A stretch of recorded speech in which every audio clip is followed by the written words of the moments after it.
next presentation is by a graduate of the Culinary Institute of America who has worked in service management or partnership at some of New York City's most highly regarded restaurants, including 11 Madison Park, Atera, Asca, and Bethany, and regularly speaks around the world on hospitality, management, and bartending. He has spearheaded numerous critically acclaimed beverage programs and is renowned for his international reintroduction of milk punches. 2018, he launched Rockies, which was introduced to the world to the first widely available iteration in over 150 years. He's also the director of beverage studies at the Institute of Culinary Education, launching the program in early 2020. And it's also his birthday today. So please wish him a happy birthday. Thank you for spending your birthday with us. I will hand it over to you, and I look forward to seeing what you got for us, Chef. This is Chef Eamon Rockey. Hi, how are you? Can you hear me? Yes, no, maybe so. Oh man, Mike, can you hear me?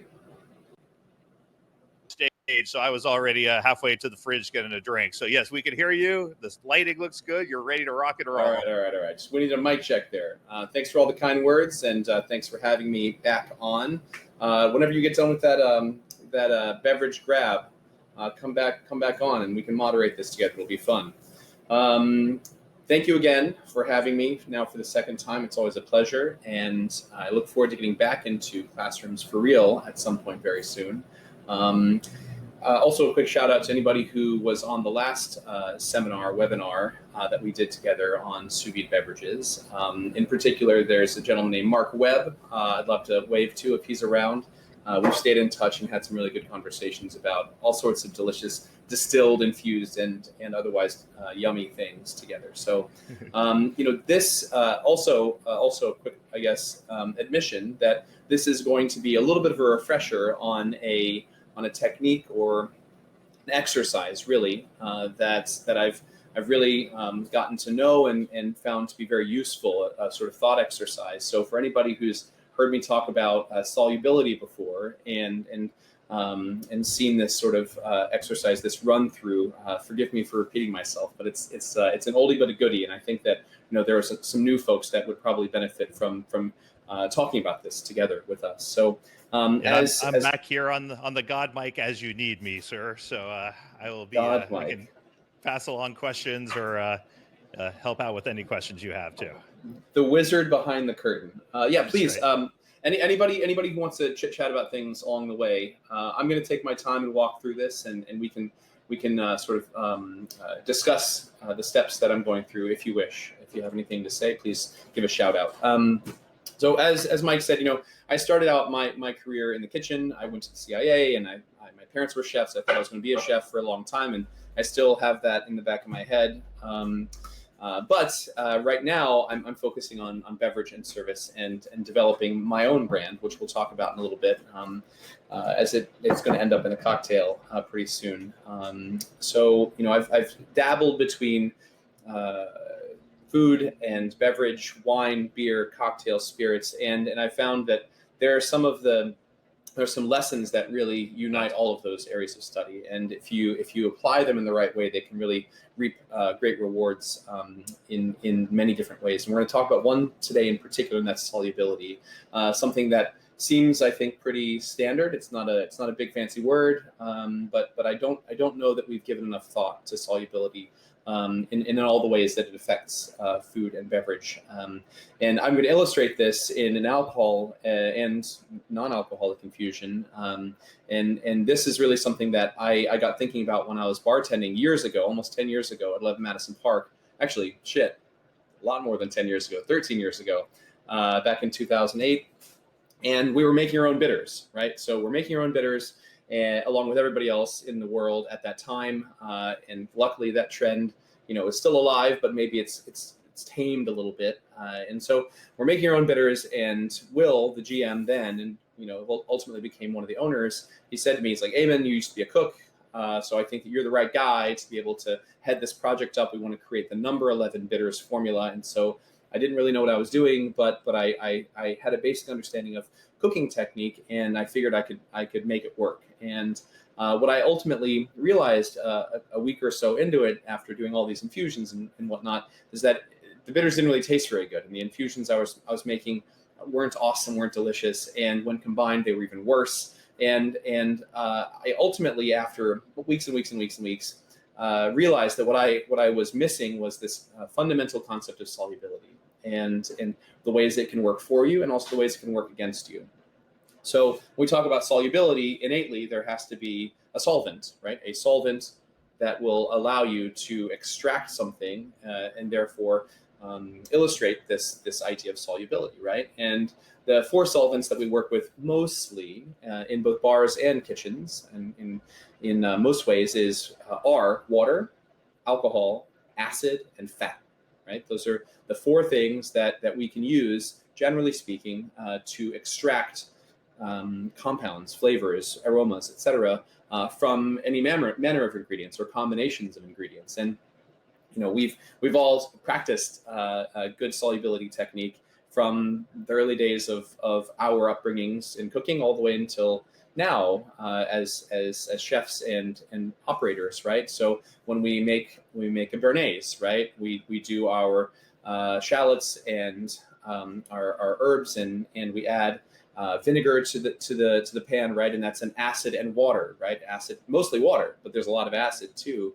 in that vinegar. And whenever we sweat out, aromatics, mirepoix, right, we add white wine or we add stock, we're using acid. In the case of wine, acid, alcohol, and water. There are three different solvents that are present there, and there's a reason that we cook it to sec, right? We could cook that out another time. We could get that alcohol to evaporate another time. But the reason that we cook it to sec, A, it removes the alcohol, and B, we ensure that we're giving the alcohol and the acid and the water as much of an opportunity in direct contact with those aromatics, with the mirepoix in this example, to pull out all the flavor possible, right? So, if and this sounds like obvious stuff, and it's a principle, it's a practice that we've all come to utilize. But we're going to go through a recipe here, go through an experiment here. I think that maybe will reveal a little different perspective on solubility. So, without further ado, I'm going to fill three different little Ziploc bags. This is nothing fancy, but we're going to fill them with the exact same ingredient, right? I have here 5 grams of simple but high quality Japanese sencha tea. There's a reason I like to use sencha, in addition to the fact that I'm stealing it from my girlfriend's, my Japanese girlfriend's tea collection. Much to her chagrin, but also it's a very delicate tea, and really high quality sencha you can actually sprinkle right over rice with some salt or other seasonings and just eat it straight. It's because it's crunchy, it's toasted, it's almost like nori. You know what I'm saying? It's like got that beautiful green quality, the seaweed earthy quality, minerally quality, grassy, and this works really well for this experiment because we're going to try, I'm going to try not to put you to sleep by infusing this and cooling it and then straining it, removing it from the solvents as quickly as possible. So if we were to use something heartier, whether it's cocoa nibs or even cinnamon, like cinnamon stick, right? Those would take a longer time for us to see the result. But because sencha, the way that the Japanese roll and toast the leaves, it's such a fragile leaf and there's so much surface area that we can actually see virtually immediate result, right? So this one is going to be our water bag. Now let's get our next Ziploc bag. And again, exactly the same ingredient, 5 grams of Japanese sencha tea, like so. This is going to be our vodka infusion. Now, for everyone out there, I want to make an acknowledgement that vodka is not 50% water and 50% alcohol, but it is very, very close, right? So for all intents and purposes, it is an relatively equal part combination of ethanol and water, right? So for this experiment, it's going to serve us very well to essentially call it a 50-50 equal parts mixture of water and ethanol. And likewise, again, last bag here, 5 grams of Japanese sencha tea right in there. And this is going to be our ethanol infusion, right? And everybody can probably see the Everclear bottle here. Everclear is 95% ethanol. which for all intents and purposes gives us our pure alcohol extraction for this example, right? So again, restating, this is not 100% alcohol. I know that, you know that. It's 95%. For all intents and purposes for this experiment, it is going to be our pure alcohol extraction. Pure dehydrated alcohol is very, very, very expensive. Apparently that last 5% is a real pain in the ass to get out. So we are going to, that is exactly right. At EMP, we had a saying that you always operate with the 1-inch rule. And it was, the idea was that, and this is back when Danny owned it, so we kind of had more USHG isms, that you can do something almost all the way, and if you screw it up at the very end, you ruin everything, you know, and I've always appreciated that very much. So in each of these bags, we have 5 grams of sencha tea. I'm going to add 85 grams of Everclear, of vodka, in this case Tito's, and water, right? So equal proportions by weight of everything, also going grams on everything. I'll try not to miss my mark here. I feel like I'm at a gas station. You know, you try to click it just as it hits the mark. Okay. 85, great. Perfect. So we have 85 grams of ethanol, a la Everclear, in this bag with our 5 grams of tea, right? I'll seal that up very quickly first. We'll push out the air momentarily. And now we're going to go exactly the same amount, 85 grams of vodka right into the bag. How are the seminars going so far? Going very good. We've had the first 3 days, I think, was excellent. We had a lot of great presenters. They always do an amazing job and a nice variety of things. And now the pro track's been going good with Chef Petranzik giving us a good overview of how sous vide concepts work, plus HACCP plans, and then the team from CREA talking about sustainability and waste management, and how, like, cooking a chicken breast, basically how much it actually costs from start to finish based on 4 different cooking methods. And then the team from JBH Advisory Group was talking about dark kitchens and how to test out concepts, and, you know, hoodless operations and some of those things that are becoming a lot more popular these days. Yeah, amen. I love the CREA team and the Cuisine Solutions team so much. You know, back when we were working on opening a Terra, we had Bruno come in and give us the whole full whack thing. It was great. So actually, I'll tell you what. So we have our 3 bags, again, identical in terms of the proportions, 5 grams each of the sencha tea, and 85 grams each of water, vodka, and ethanol. And I don't want to mansplain anything to anybody here, but, you know, I always prefer to use the bath to force out air from a liquid bag, from a liquid mixture, right? So using the water to push out all that excess air. Also, you know, I put all the bags in together. I want there to be an absolutely consistent and identical cook time on these, right? So we're just using that water to push out all the air. I love the old school Nomaku machine too. That's got to be 8 or 9 years old by now.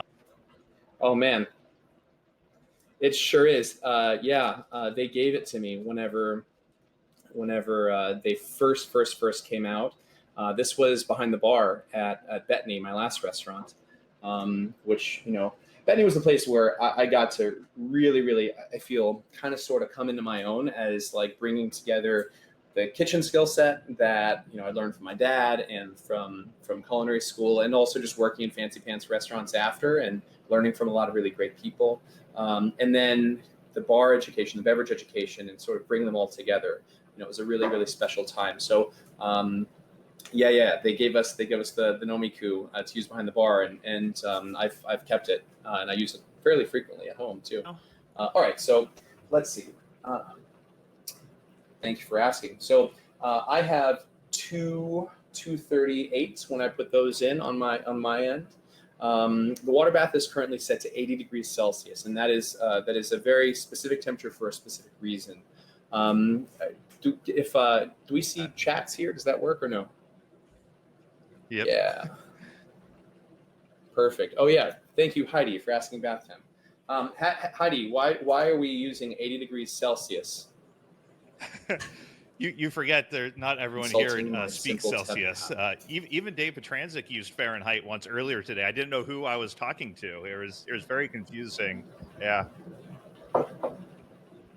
Shame. Yeah, I mean, look, I think if you use Fahrenheit, that's cool. But if God gave us water and a system that tracks water freezing at 0 and boiling at 100, why wouldn't we use that? For Christ's sake, you know what I'm saying? Like, why wouldn't we use that?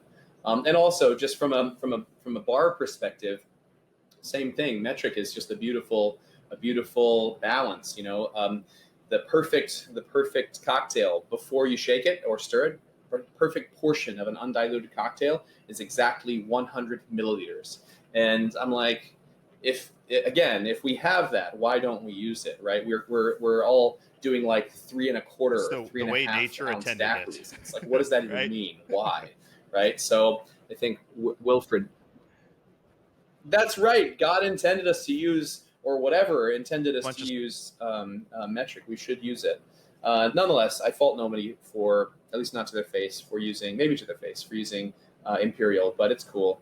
But so far, I haven't seen anybody say why are we using 80 degrees Celsius for this get bath? the answer to the question up there. The bunch of slackers.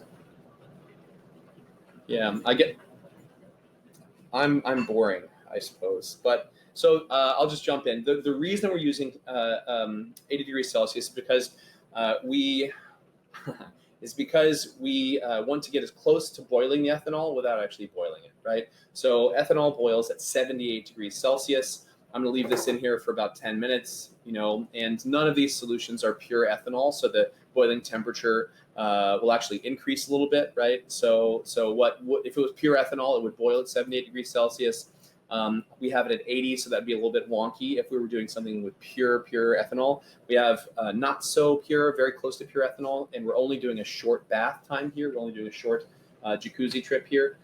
So 80 degrees Celsius for a short time doesn't concern me. I would not leave this for 24 hours if I was doing an ethanol high ethanol infusion at 80 degrees Celsius. That's dangerous. And in fact, I can even now see the ethanol starting to vaporize a little bit, which is really cool. And that's doing what it should be doing. So we have a very, very high temperature. I can still touch it with my hands, but to ethanol, this is almost distillation temperature, right?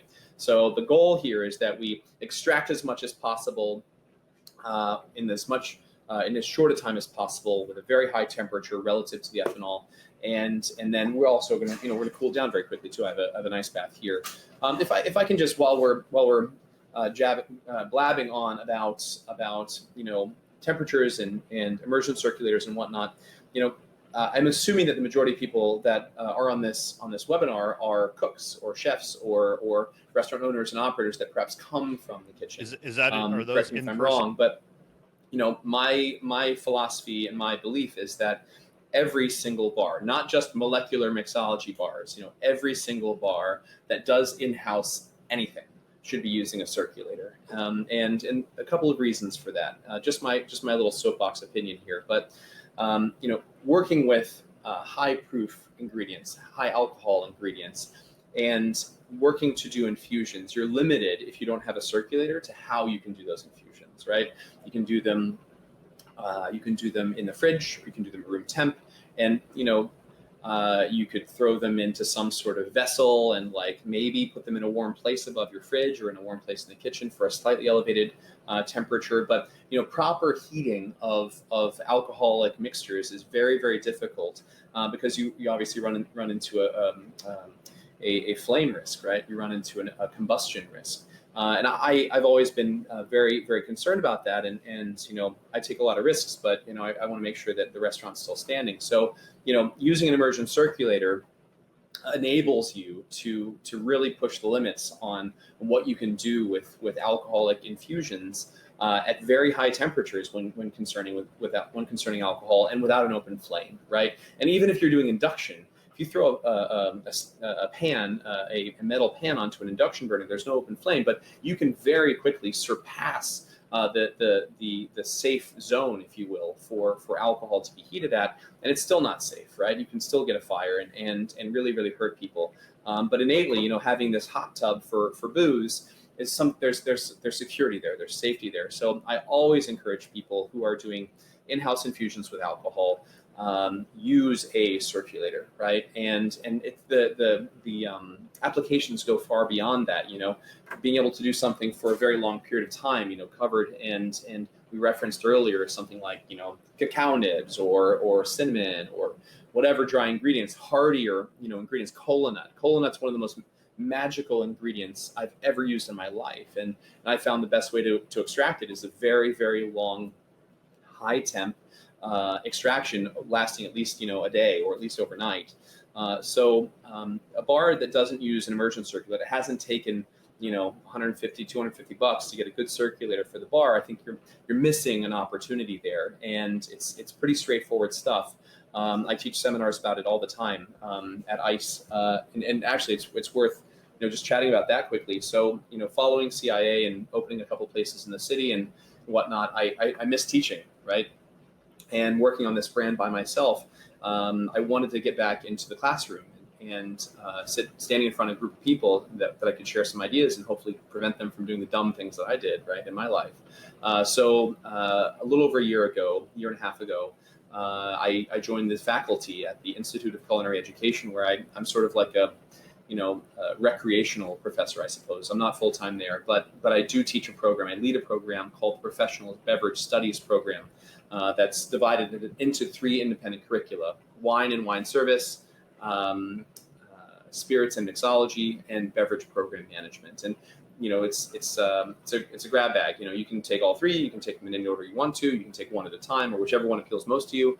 And the idea is that I always found that cooks got the short end of the stick when it came to beverage education. And the wine course and the liquor course, the spirits course, they're not designed to take people and turn them into sommeliers or bartenders. They're designed to arm chefs or managers or baristas or whoever, right, with the information that they have not been given because they've not chosen to specialize in that area of study, but they can still be benefited from it, right? So I feel like, getting great.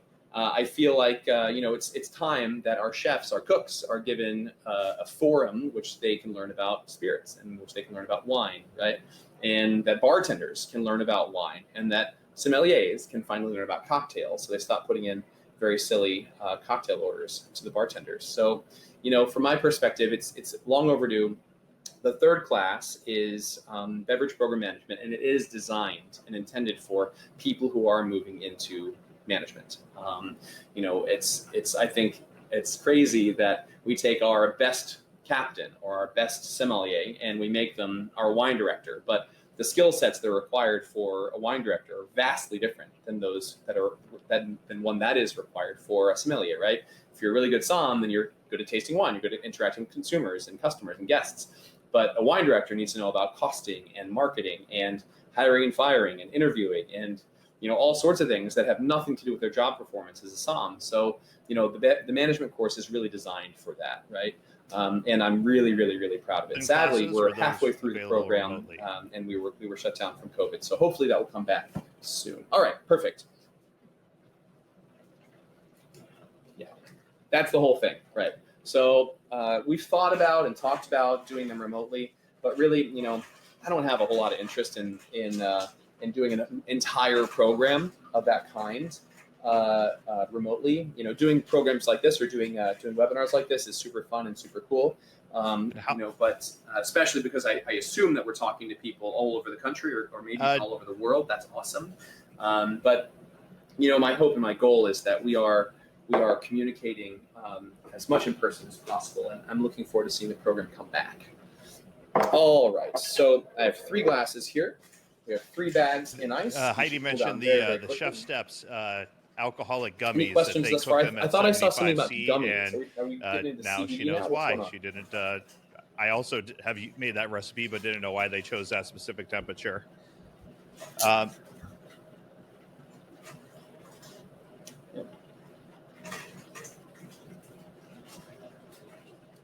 Yeah, I mean that's the safe temp. You could go 77, but if your circulator's a And a you little bit had out those of whack, bags then in that could really for cost you. 10 It could minutes. explode, and then you have just black. You have gummy bears floating in your bath. That's no bueno.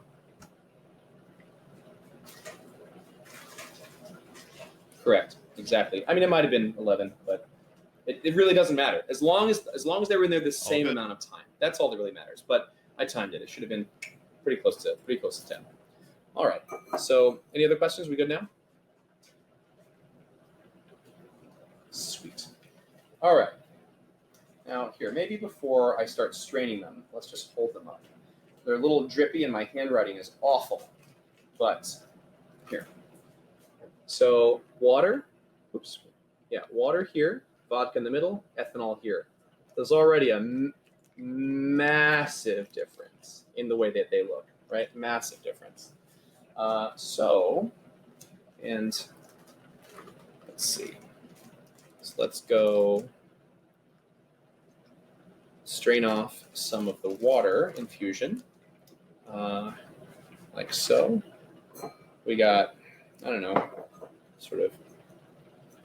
what, army green, what are we calling that? Army green infusion.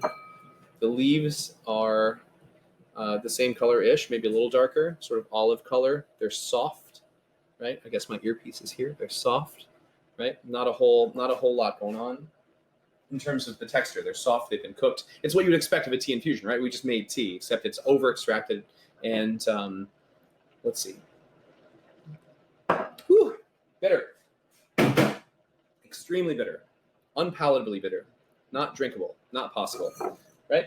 Okay, let's go to vodka, right? Simple temp is super easy, totally. All right, this one. Greener, instead of it being like olive green, maybe it's like almost forest green, but still kind of brown and poopy, right? But there's a little bit more green going on there. Obviously, there's alcohol here, so the tasting experience will be changed as the result of that. But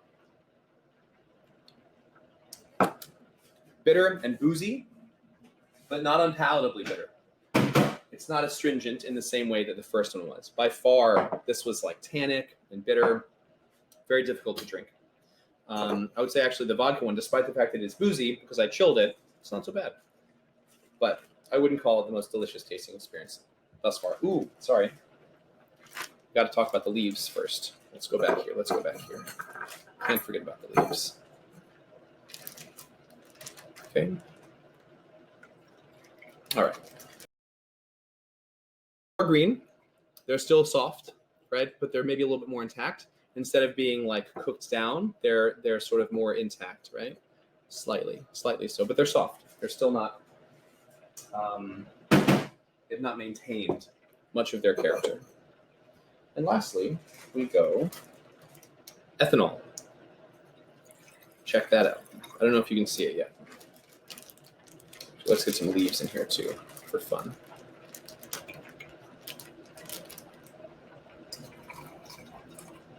Just like that.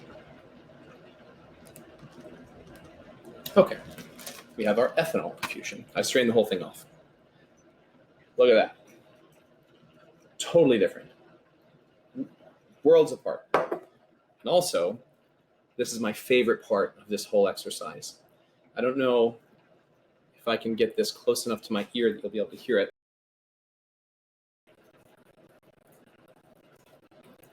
Yes or no, Mike? Barely. Maybe the microphone's on the other side. How's that? Yes or no? Still a crunch.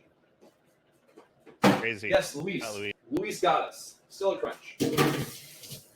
That's I think you said it right. And that's kind of the auditory illustration of the whole premise here. Now, why is there still a crunch? Why is there still a crunch, Luis? I'm sorry, Louise. My apologies. Totally. But what does that mean? Lower what?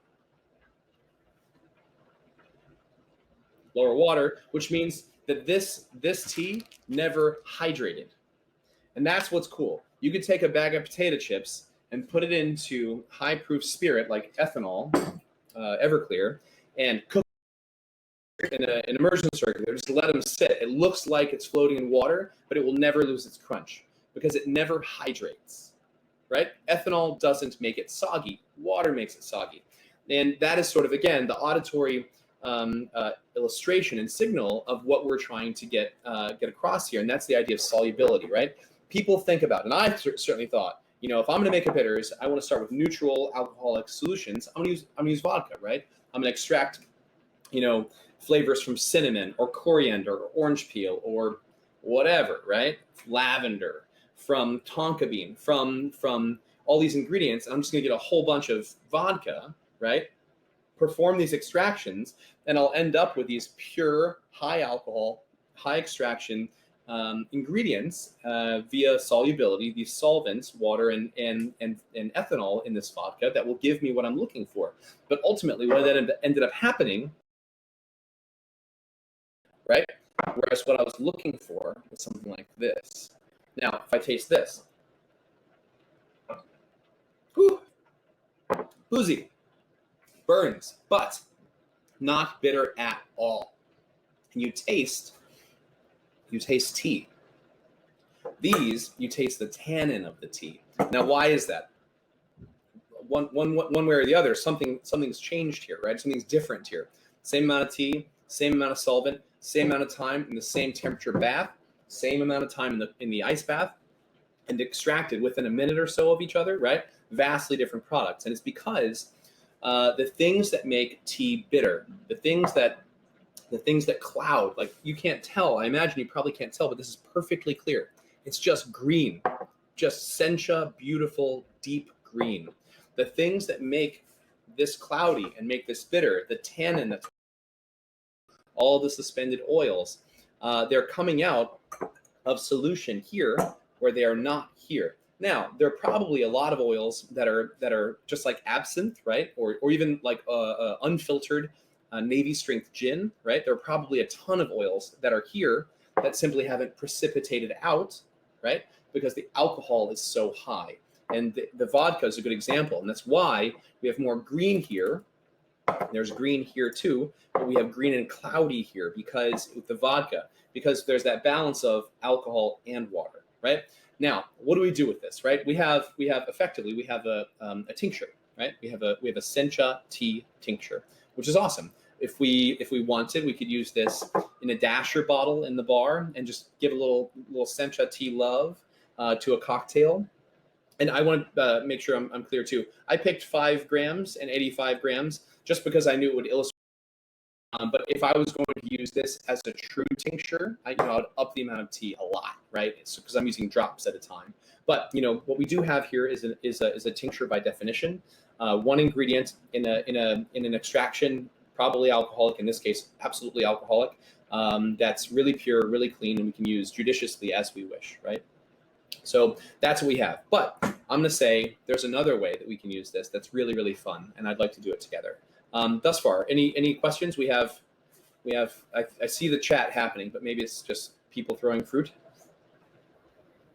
By you blowing all of our minds with the crunchy tea and seeing the differences, and I believe Heidi is correct here, but I want to make sure she says it depends on the flavor compounds, right? Different compounds dissolve in different solvents, like fat soluble flavor, oils, and spices.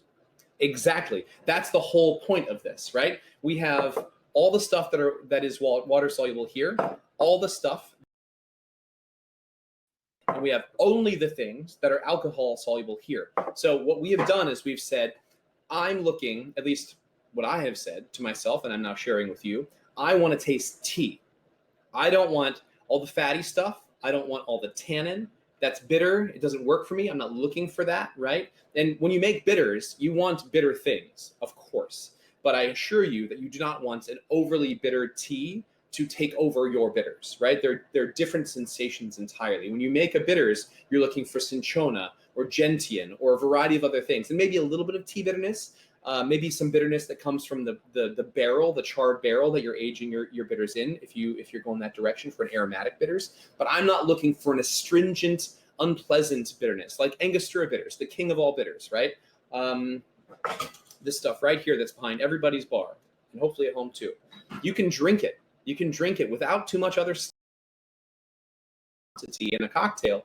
You can make a cocktail. There's one called the Trinidad Especial. That's like Angostura bitters in like a 2-ounce pour. It's a ton of it, right? With a little bit of lemon or lime, I forget which, orgeat, if I'm not mistaken, and pineapple. And you shake the shit out of it, and it's just delicious, right? And if this was overly bitter from something like tea, you wouldn't be able to do that. It would be astringent. The natural bitterness that comes from the cinchona bark and other ingredients here, it's designed to be in balance, right? So when I was making my batch of bitters years ago, back in the day, I didn't have an understanding of these principles, and so I was making all of these horrible, cloudy, water-soluble, primarily water-soluble extractions with some alcohol stuff too, and my ingredients just were awful. They were terrible. Could not drink them. When you combine them, even worse. What I needed to be doing, what I should have been doing, is what we have here, right? A pure ethanol. To, I believe, Heidi's point, there may be some ingredients that you want to extract using water, right? That you've identified the compounds in the ingredients you're looking for that are only extracted using water, right? And there are other ingredients that are only extracted via salt, or are best extracted via salt. Like, for instance, whenever a chef asked me how to make smoked mashed potatoes, and like he'd made some, so we're eating them. They were delicious. It was just like potatoes, salt, cream, butter, and smoke. And I was like, oh, I don't know, how do you do it? And I was like, do you take the potatoes and then like, cook them and then sort of like whack them up and throw them in the oven, throw them in a smoker, right? Or throw them in an oven with smoke circulating and then sort of get the smoke in it. And he was like, no, that's not how you do it. To make smoked mashed potatoes, you actually smoke the cream, right? Because smoke and fat love each other. Like, that's why bacon is so damn good, right? So if you don't smoke into something, and that blew my mind. So the way that he made his smoked mashed potatoes, which I've never had anything better in terms of smoked mashed potatoes, you smoke the cream in a smoker, and then you use that to season the otherwise exactly normal, perfectly normal mashed potatoes, and they're delicious, right? So again, it's all about solubility and knowing which compounds are going to hang out with which solvent. Are the things you're looking for friendly with water, friendly with acid, friendly with fat, or friendly with ethanol, right? And in this case, the things we're looking for from this tea are ethanol soluble. And then the more water that you put into the initial infusion, this bag, the worse it's going to be, or at least the more tannic and bitter and gross and cloudy and not fun it's going to be. Now, the cool thing is, we've strained out all of our deliciously crunchy leaves, right? And so this is now just the liquid. Now we can do whatever the hell we want with this, right? So cool, in my opinion, about playing with solubility, because I'm going to proof down this infusion so that we're able to use it like a base spirit. Now, I created, it's a very simple spreadsheet. I'm looking at it right now, but I have a very simple spreadsheet that essentially allows you to plug in ingredients of different levels of alcohol down to 0, all the way up to 200 proof, which is 100% alcohol, right? And combine them with other ingredients that are both high alcohol or low alcohol, right? And it will tell you based on the volume, in this case, in milliliters, of course, it will tell you based on the volume what the ABV, the alcohol by volume of the final product is, right? So I'm going to turn this very, very, almost 100% proof tincture of green tea into a base spirit, which is to say, or 40% alcohol base spirit.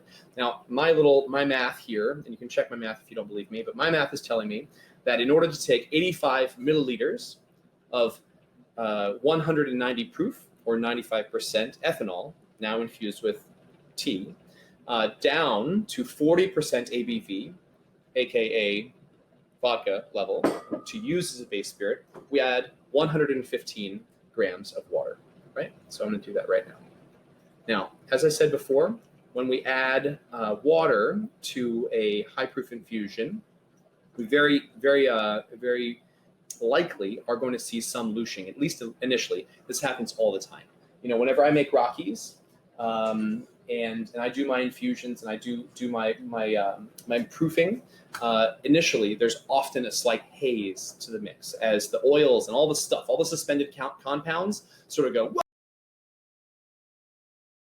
Like we were very happy, we're in suspension, and you're adding something else at maybe a different temperature, but certainly a different level of alcohol, and we are being thrown around a little bit. That will often settle out, right? And I'm seeing a little bit of this right now. It's not as cloudy as this, but it's a little bit cloudy, and that's okay. So I have just added, perfect. Wow. I've just added 115 grams or mils, with water of water to this infusion. It is still clear. It's a little bit hazy, but you can still see the bottom. And what we've done essentially now is we've performed our tea infusion, right, at a high temperature in nearly pure ethanol. We've removed the solids, right, all the tea leaves. We removed the solids so they can no longer bleed tannin. They no longer give us this stuff that we don't want, right? And we've corrected the water, right? We've corrected the proof, so we can now use this as a base spirit, right? Now, it's worth it to say, Everclear is not as refined a distillate as a lot of other spirits, right? Even Tito's, right? I highly doubt that the number of distillations and the way that they cut the heads and the tails is quite as refined, even as compared to fairly standard base spirits. So this is likely to always have a little bit of a rough edge as compared to, spirits that have been distilled 4 and 5 and 6 times. That's the case, right? But you know what? I think that when we make this into a gimlet, it's going to be delicious. I really do. So we now have and actually, let me taste this. May I? I'm going to taste this right out of this because you're not here. Yeah. It's delicious. It tastes like tea. It's bright green. It's almost clear. And my bet is that if I left this, and even if it doesn't, we're about to shake it. For the end as well, just so the people in the comments know, I'm marking your questions and we will get to them once the cocktail is made.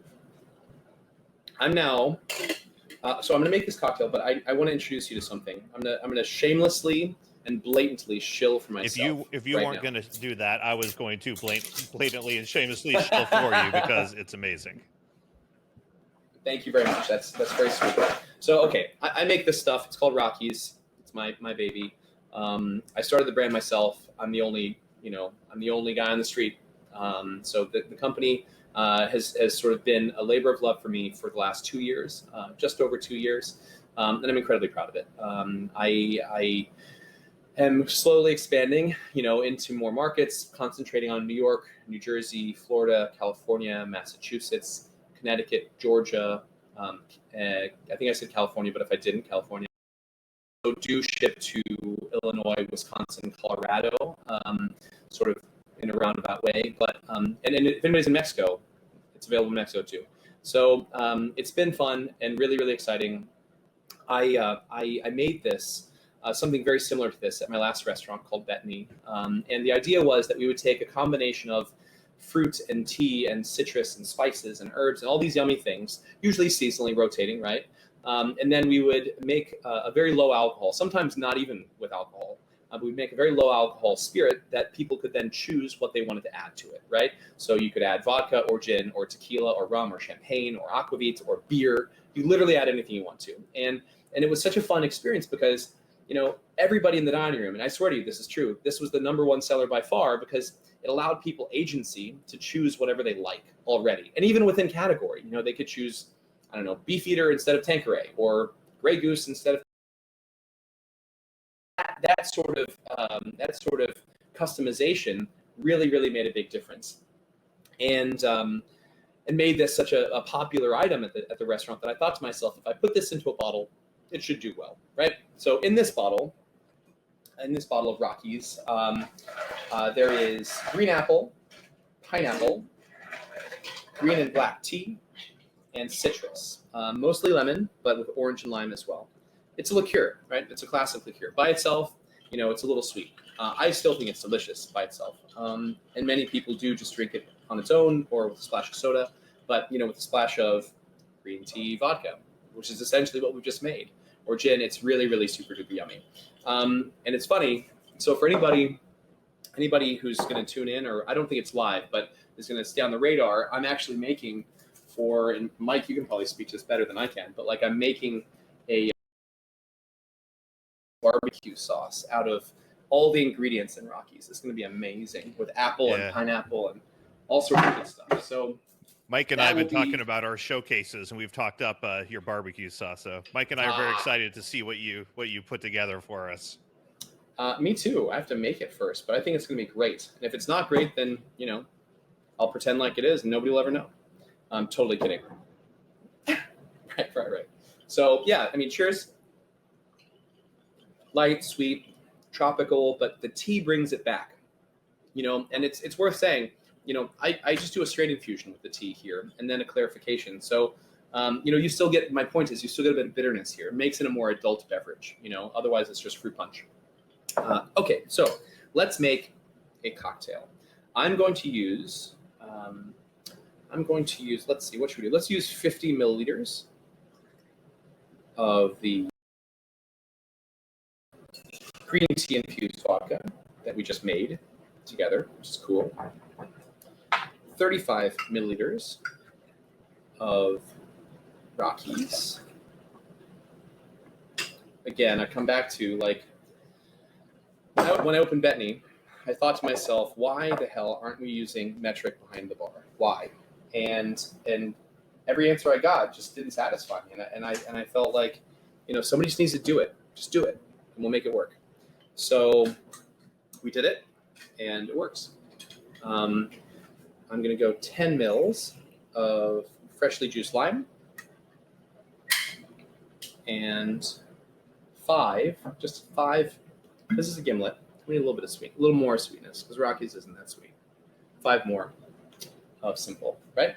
So we have exactly 100 mils of liquid. And I'm going to shake this with ice. Straight into a little fancy cup.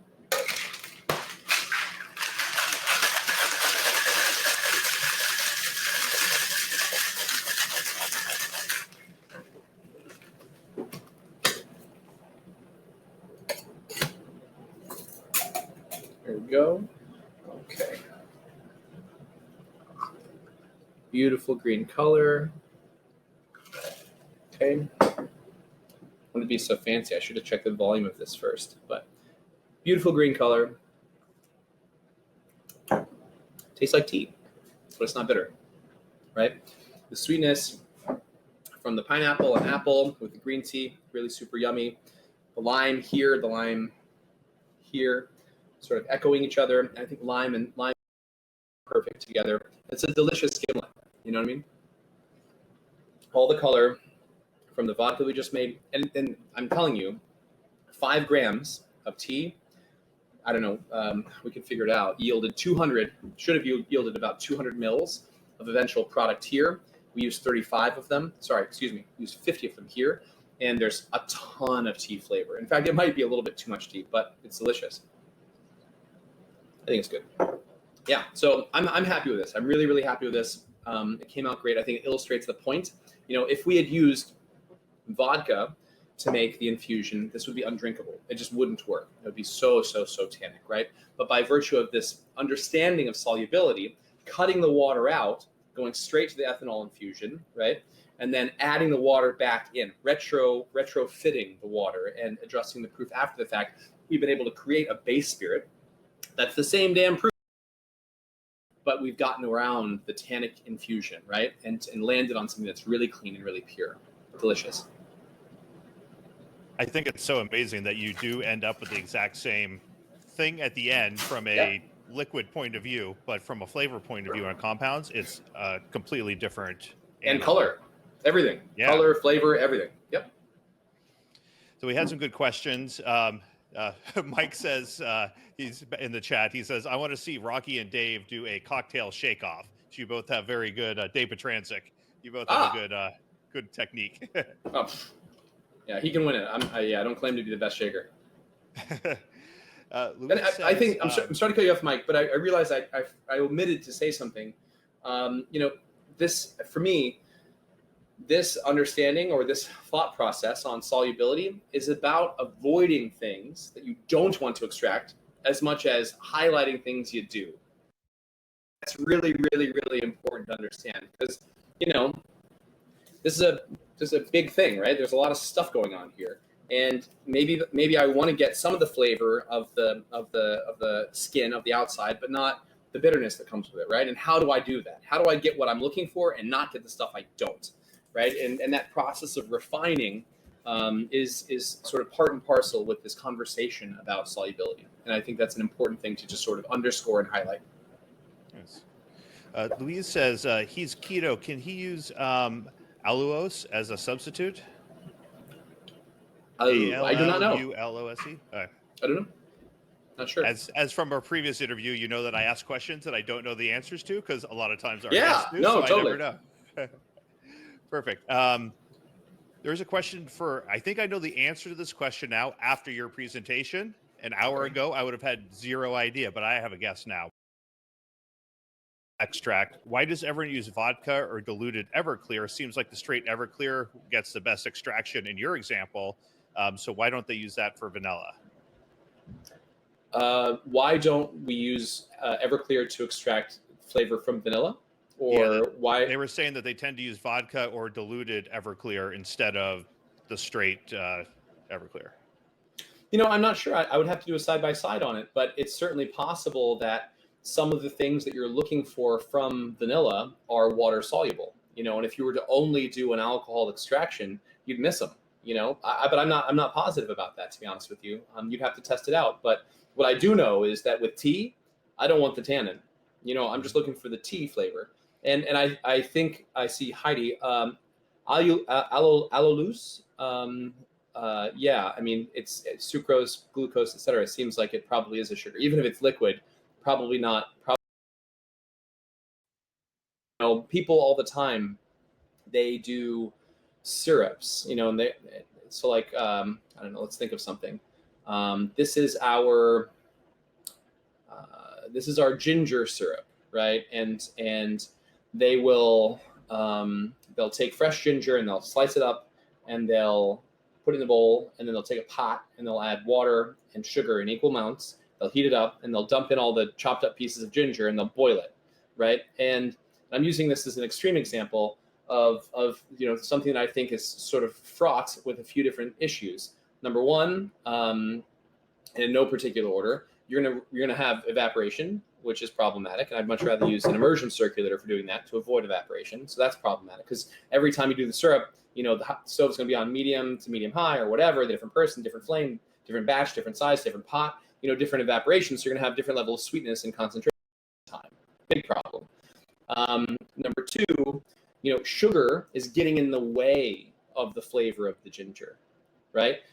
The sugar is not extracting flavor. The water is what's extracting the flavor. So whenever people make syrups and they make like a black pepper syrup and they take simple and even if they throw in a circulator and then they put a bunch of beautiful telecherry black peppercorns into the circulator and they cook it and cook it and cook it,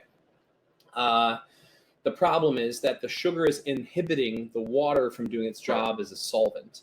If you're doing an infusion using black pepper as an example, and you want to have a syrup made from it, then perform your extraction using the water, strain out the pepper, and then add sugar to sweeten it, right? That way the sugar is not getting in the way of the water extracting as much flavor as possible from the sugar. You can put black pepper and sugar together in a container for as long as you want. You're not going to get any extraction. The sugar's not looking to play with the black pepper that way. And lastly, and this is just incidental, like if you're doing a ginger syrup, then use the juice. Don't use ginger slices. And I see bartenders do this all the time. Like, use ginger juice. And I think that, the milk and honey bars, the Sasha Petrosky bars sort of help to move the ball forward on this. Like, the ginger juice is so much more fiery and delicious. So don't inhibit your extractions and infusions by using sugars, generally speaking. And I don't know, I've never used allulose, but and forgive me if I'm mispronouncing it, but if it operates like maltose, glucose, sucrose, fructose, etc., like all the other sugars, it's probably not going to help you in your extraction because it's probably not a solvent. Cool. Will was wondering if you had any tips for coffee or even bacon infusions, if you've done much experimenting with those. Sure. So coffee, coffee is one of those unique,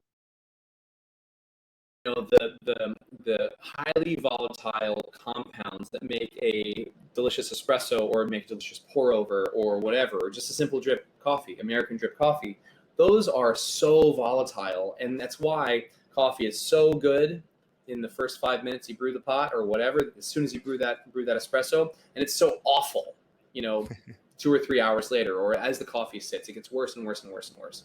And so volatile compounds in coffee, and coffee is not the only thing that this is true of, but it's certainly, I think, the most important one, at least to our industry. If it's not fresh, then it doesn't really work. If it's hot extraction, right? So whenever I make, and I certainly advise people when they're doing things, if they're trying to make a coffee spirit, a coffee liqueur, a coffee infusion, use cold brew. It's just way better. It's way more stable because the hot extracted volatility, high acid, high berry, high floral, blah blah blah, compounds come out and they're there and they're with you and then they're gone.